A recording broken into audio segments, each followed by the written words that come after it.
Hello and welcome back to my YouTube channel. Hope are all doing well. तो आज हम यहाँ पर हिमाचल के कुछ क्वेश्चंस को यहाँ पर डिस्कस करेंगे। ये क्वेश्चंस देखो आपके प्रीवियस एग्जाम्स में पूछे जा चुके हैं, तो संभावना है कि आपके आगे आने वाले राज्य चयन आयोग या फिर शिमला बोर्ड के पेपर 1 में पूछे जा सकते हैं। इससे पहले हमने पार्ट 5 यानी कि 5 वीडियोज ऑलरेडी डिस्कस करके रखी हुई हैं। तो अगर आपने वो वाली वीडियोज अभी तक नहीं देखी है तो इस वीडियो के डिस्क्रिप्शन में जाएं, वहां पर हिमाचल क्वेश्चंस लक्ष्य सीरीज करके लिंक दिया गया होगा। उस लिंक पर क्लिक करके आप उन वीडियोस को देख सकते हैं। बाकी आज हम यहाँ पर पार्ट नंबर 6 को डिस्कस करेंगे और इन क्वेश्चंस को हम बिल्कुल डिटेल में डिस्कस करेंगे। बाकी देखो, अभी तक अगर आपने हमारी वीडियो को लाइक नहीं किया है तो जरूर से वीडियो को लाइक कर दें। अभी तक अगर आपने हमारे चैनल को सब्सक्राइब नहीं किया है तो जरूर से चैनल को सब्सक्राइब कर दें तथा बेल आइकन को प्रेस करना बिल्कुल भी ना भूलें। बाकी अगर कोई बच्चा या आपका भाई बहन या दोस्त गवर्नमेंट एग्जाम्स की तैयारी कर रहा हो तो उनके पास भी हमारी वीडियोस को शेयर कर दिया करें। तो क्वेश्चन नंबर 1 से शुरू करते हैं। Waziri Rupi is a part of which district of Himachal Pradesh. तो वजीरी रूपी हिमाचल प्रदेश के किस जिले का हिस्सा है? अब वजीरी रूपी हिमाचल के किस जिले का हिस्सा है तो वो कहाँ का है? तो वह है कुल्लू का। ऑप्शन सी देखो यहाँ पर बिल्कुल करेक्ट हो जाएगा। अब कुल्लू की यहाँ पे बात आई है तो कुल्लू में टोटल कितनी वजीरियां हुई हैं? तो कुल्लू में टोटल वजीरियां हुई हैं 7। पहले तो आपको यही ध्यान में रखना है, जिनमें से एक है वजीरी रूपी। अब वो 7 कौन कौन सी हैं वो आपको यहाँ पर पता होना चाहिए, वो मैं यहाँ पर लिख भी दूंगा। तो जैसे कि वजीरी रूपी हो गई, ये कहाँ पर है? कुल्लू में। उसी तरह वजीरी लग महाराज, ये कहाँ पर है? तो ये भी कुल्लू जिले में है। उसी की तरह वजीरी भंगाल, अब वजीरी भंगाल को जो है तो वजीरी बघाल भी बोला जाता है, तो इसमें आपको कंफ्यूज नहीं होना है। उसी की तरह वजीरी परोल भी कहाँ पर है? तो ये भी डिस्ट्रिक्ट कुल्लू में है। उसी तरह वजीरी लाहौल, ये कहाँ पर है? तो वजीरी लाहौल भी कुल्लू जिले में है। उसी की तरह वजीरी लगसारी, ये भी बहुत बार एग्जाम में क्वेश्चन बनता है कि वजीरी लगसारी कहाँ पर है? तो वो भी कुल्लू जिले में है। और वजीरी सिराज, ये कहाँ पर है? तो ये भी कुल्लू जिले में है। तो टोटल कितनी वजीरियां हो गई? तो ये हो गई टोटल जो है तो 7 वजीरियां। ये 7 वजीरियां कुल्लू जिले की हैं, जो कि बहुत बार एग्जाम्स में पूछी जाती हैं। ये आपको पता चल गया। कुल्लू की यहाँ पे बात आई है तो कुल्लू से संबंधित कुछ एक बेसिक क्वेश्चंस मैं आपको बताऊंगा। जैसे कि कुल्लू रियासत की स्थापना किन्होंने की थी? तो वो की थी विहंग मणिपाल ने। और राजधानी कहाँ पर स्थापित की थी? तो जगत सुख में इन्होंने अपनी राजधानी को स्थापित किया था। कुछ और बेसिक क्वेश्चंस की अगर बात करें, जिनमें एक क्वेश्चन आपसे पूछा जाता है कि कुलूत देश की कहानी पुस्तक किन के द्वारा लिखी गई है? तो कुलूत देश की कहानी, यह पुस्तक लाल चंद्र प्रार्थी के द्वारा लिखी गई है, ये आपको पता होना चाहिए। उसी तरह एक और पुस्तक है Himalayan district of Kullu and Lahaul Spiti, यह पुस्तक किन के द्वारा लिखी गई है? तो ये पुस्तक एपीएफ हार्टकोट के द्वारा लिखी गई है, ये भी आपको ध्यान में रखना है। तो 2 पुस्तकें मैंने आपको बताई, ये दोनों बहुत बार एग्जाम्स में पूछी जा चुकी हैं, ये आपको पता होना चाहिए।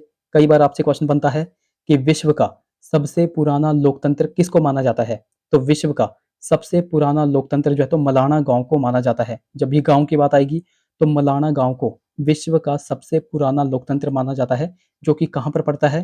तो कुल्लू जिले में पड़ता है।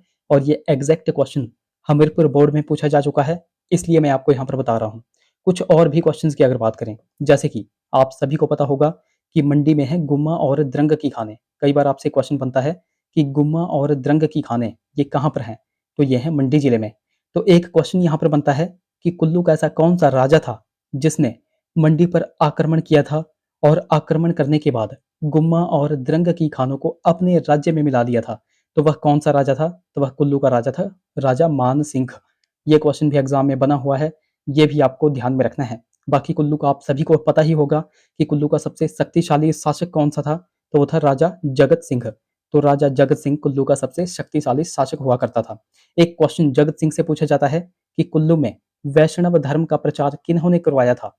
तो कुल्लू में जब भी बात आएगी कि वैष्णव धर्म का प्रचार किन्होंने करवाया था, तो वो राजा जगत सिंह के द्वारा ही करवाया गया था, ये भी आपको पता होना चाहिए।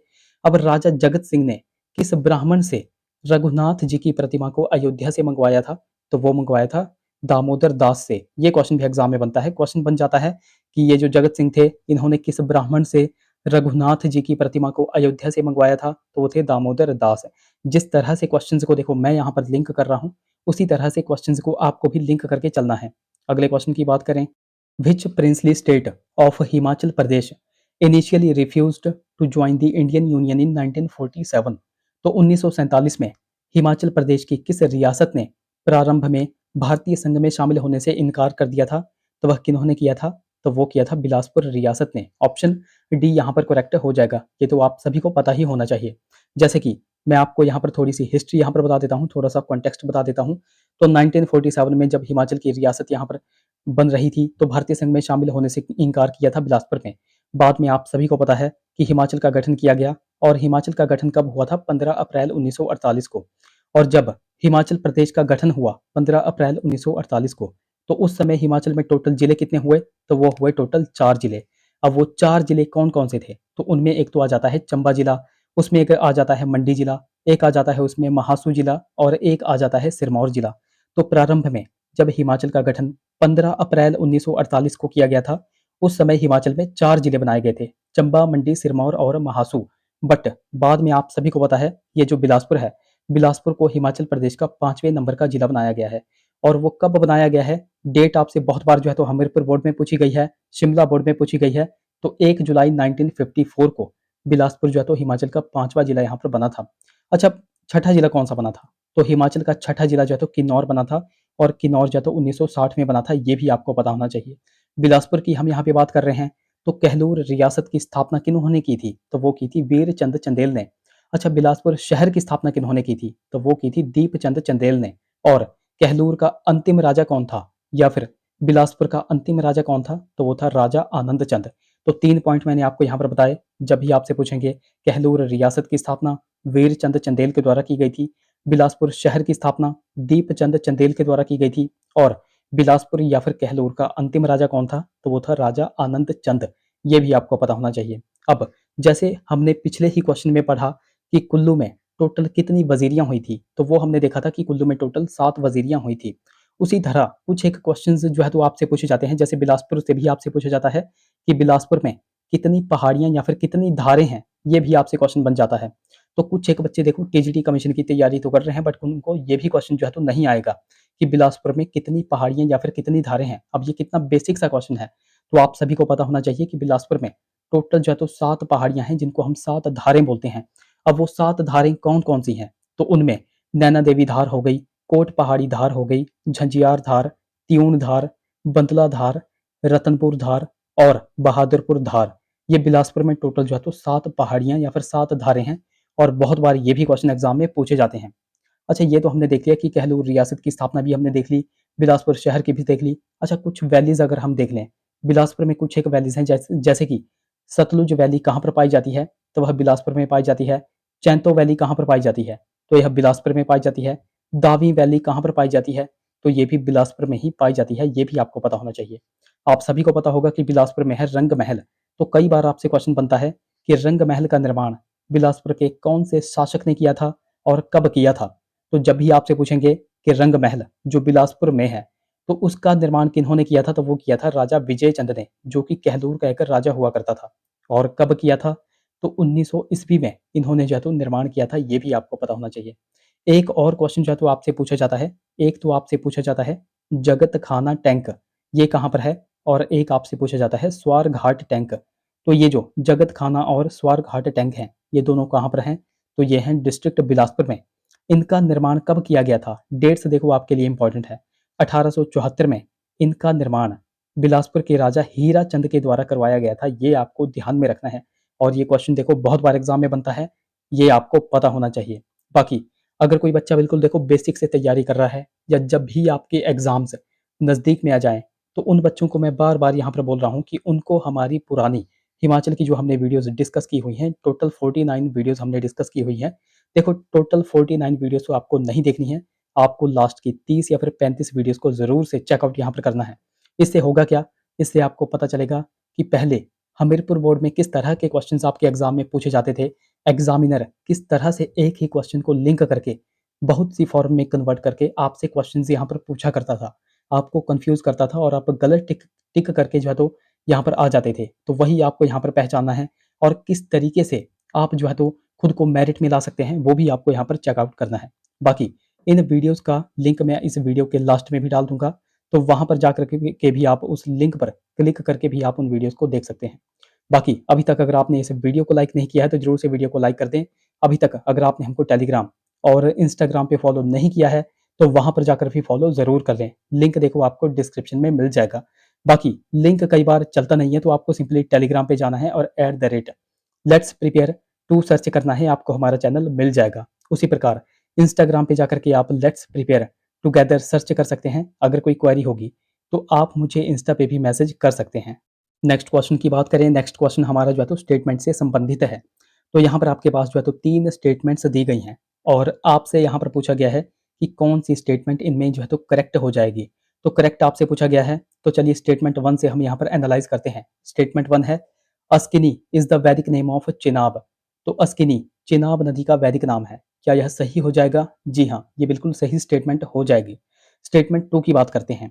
Kasol and Manikaran are located on the bank of Parvati river. तो कसोल और मणिकर्ण ये जो स्थल हैं, यह पार्वती नदी के तट पर स्थित हैं। तो क्या यह सही हो जाएगा? ये भी बिल्कुल सही यहाँ पर स्टेटमेंट हो जाएगी। और पार्वती नदी आप सभी को पता है कि यह ब्यास की सहायक नदी है, ये भी आपको ध्यान में रखना है। स्टेटमेंट 3 की अगर बात करें, Suketi river joins Beas river from left bank in Mandi town. तो सुकेती नदी मंडी शहर में बाएं किनारे से ब्यास नदी में मिलती है। क्या यह सही स्टेटमेंट हो जाएगी? जी हाँ, ये भी स्टेटमेंट यहाँ पर सही हो जाएगी। तो स्टेटमेंट 1 हो गई, 2 हो गई और 3 हो गई। तीनों की तीनों स्टेटमेंट्स यहाँ पर करेक्ट हैं। इसलिए इस क्वेश्चन का राइट ऑप्शन क्या हो जाएगा? Option D, all of the above. अब यहाँ पर कुछ एक नदियों के बारे में, कुछ एक नदियों के वैदिक नाम ही देखेंगे। जैसे हमने यहाँ पर ऊपर ही देखा कि अस्किनी चिनाब का वैदिक नाम है, उसी तरह आपसे यहाँ पर पूछा जाता है सतलुज नदी का वैदिक नाम। तो सतलुज नदी का वैदिक नाम है शतुद्री, ये भी आपको ध्यान में रखना है। उसी तरह आपसे एक और क्वेश्चन पूछा जाता है ब्यास।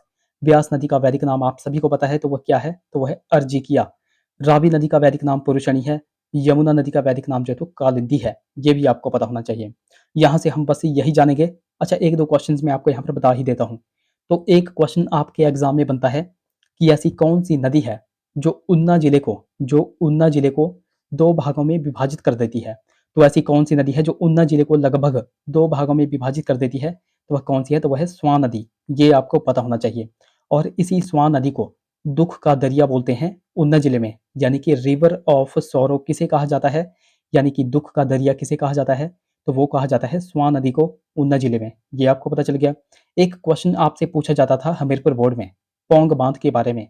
तो आप सभी को पता होगा पौंग बांध कहाँ पर है? तो यह है डिस्ट्रिक्ट कांगड़ा में। किस नदी पर यह बनाया गया है? तो यह ब्यास नदी पर बनाया गया है। आपसे क्वेश्चन यहाँ पर पूछा जाता था कि यह बन करके तैयार कब हुआ था? तो डेट्स आपको ध्यान में रखनी है, 1974 या फिर 75, जो भी ऑप्शन में दिया गया होगा उस पर आपको टिक करके आना है। तो पौंग बांध का निर्माण 1974 या फिर 75 में जो है तो खत्म हो गया था, या फिर यह बन करके तैयार हो गया था। ये आपको ध्यान में रखना है। यहाँ से मैं आपसे एक क्वेश्चन पूछ ही लेता हूँ। क्वेश्चन ये है, धानवी खड्ड। तो धानवी खड्ड किस नदी की सहायक नदी है? वो देखो आपको नीचे कमेंट में मुझे बताना है। अगर आपको नहीं आता है, गूगल पे जाओ, बुक्स खोलो, सर्च करो, सर्च करने के बाद आकर के इस वीडियो के नीचे कमेंट करो। मैं आपको बहुत बार बोलता हूँ कि कमेंट करने से आपका ही फ़ायदा है। जो चीज़ आप कमेंट कर देते हो, वो चीज़ आप कभी भूलते नहीं हो, तो मेक श्योर कमेंट ज़रूर करें। नेक्स्ट क्वेश्चन की बात करें, which British officer discovered the spot where Shimla was later built as a hill station. तो किस अंग्रेज अधिकारी ने वह स्थान खोजा जहां बाद में हिल स्टेशन के रूप में शिमला का निर्माण हुआ था? तो ऐसा कौन सा अंग्रेज अधिकारी था जिसने हिल स्टेशन के रूप में शिमला का निर्माण जो है तो सोचा था? तो वो था मेजर कैनेडी। ऑप्शन ए देखो यहाँ पर बिल्कुल करेक्ट हो जाएगा। अब यहाँ से भी कुछ एक क्वेश्चन एग्जाम में पूछे जाते हैं। आपसे पहला और बेसिक सा क्वेश्चन जो है तो शिमला के बारे में पूछा जाता है कि शिमला में आलू की खेती का आरंभ किन्होंने करवाया था? तो वो किन्होंने करवाया था? तो वह मेजर कैनेडी ही था। ये आपको ध्यान में रखना है। अब शिमला की बात आ ही गई है तो शिमला के बारे में कुछ हम बेसिक से क्वेश्चंस यहाँ पर देखेंगे, कुछ हट करके क्वेश्चंस देखेंगे जो कि आपके एग्जाम में क्वेश्चन बने हुए हैं। तो कई बार आपसे क्वेश्चन पूछा जाता है कि शिमला में शिमला शहर का नामकरण किन के नाम पर पड़ा है? तो वह किन के नाम पर पड़ा है? श्यामला देवी के नाम पर पड़ा है। ये आपको पता होना चाहिए। एक क्वेश्चन आपके हमीरपुर बोर्ड और शिमला बोर्ड में बहुत बार पूछा गया है कि शिमला की सर्वप्रथम खोज किन के द्वारा की गई थी? तो वह किन के द्वारा की गई थी? लेफ्टिनेंट रोज के द्वारा शिमला की सर्वप्रथम खोज जो है तो 1819 में की गई थी। डेट्स पर देखो आपको ज्यादा फोकस यहाँ पर रखना है। अच्छा, शिमला आने वाला पहला गवर्नर जनरल कौन था? तो शिमला आने वाला पहला गवर्नर जनरल कौन था? तो वो था लॉर्ड एमहर्स्ट। ये भी आपको ध्यान में रखना है। और ये जो लॉर्ड एमहर्स्ट जो कि शिमला आने वाला पहला गवर्नर जनरल था, यह पहली बार शिमला कब आया था? तो ये आया था 1827 में। ये भी आपको पता चल गया। एक और क्वेश्चन आपके एग्जाम में पूछा गया है, लॉर्ड मेयो। लॉर्ड मेयो ने शिमला की यात्रा कब की थी? तो इन्होंने की थी 1871, 1871 में। तो 2 पॉइंट्स आपके क्लियर हो गए। शिमला आने वाला पहला गवर्नर जनरल कौन था? तो वो था लॉर्ड एमहर्स्ट, जो कि 1827 में शिमला आया था। और दूसरा क्वेश्चन, लॉर्ड मेयो ने शिमला की यात्रा कब की थी? 1871 में की थी। एक और क्वेश्चन आपके एग्जाम में पूछा जाता है, यूएस क्लब। ये यूएस क्लब कहाँ पर है? तो यह है डिस्ट्रिक्ट शिमला में। इसकी स्थापना 1844 में की गई थी। और यह किनका आवास यहाँ पर हुआ करता था? तो यह सर जर्मिया ब्रांड का आवास हुआ करता था। किनका हुआ करता था? सर जर्मिया ब्रांड का यह आवास हुआ करता था। यूएस क्लब की स्थापना 1844 में की गई थी। उसी तरह गेटी थिएटर, इसकी स्थापना 1887 में की गई थी। ये भी आप सभी को पता होगा। और गेटी थिएटर में पहला शो क्या चलाया गया था? तो वो चलाया गया था टाइम विल टेल। ये भी आप सभी को पता होगा। अच्छा, उसी तरह रिपन हॉस्पिटल कहाँ पर है? तो रिपन हॉस्पिटल हॉस्पिटल भी शिमला में है और इसकी स्थापना 1882, 1882 में लॉर्ड रिपन के द्वारा ही की गई थी। ये भी आपको पता होना चाहिए। अच्छा, 2 क्वेश्चंस मैं आपको यहाँ पर और बताता हूँ, और ये क्वेश्चंस ऐसे हैं जिनमें आप कंफ्यूज होते हो। तो पहला क्वेश्चन आपसे पूछा जाता है कि शिमला में सबसे पहले सेब का बगीचा कब और कहाँ पर लगाया गया था?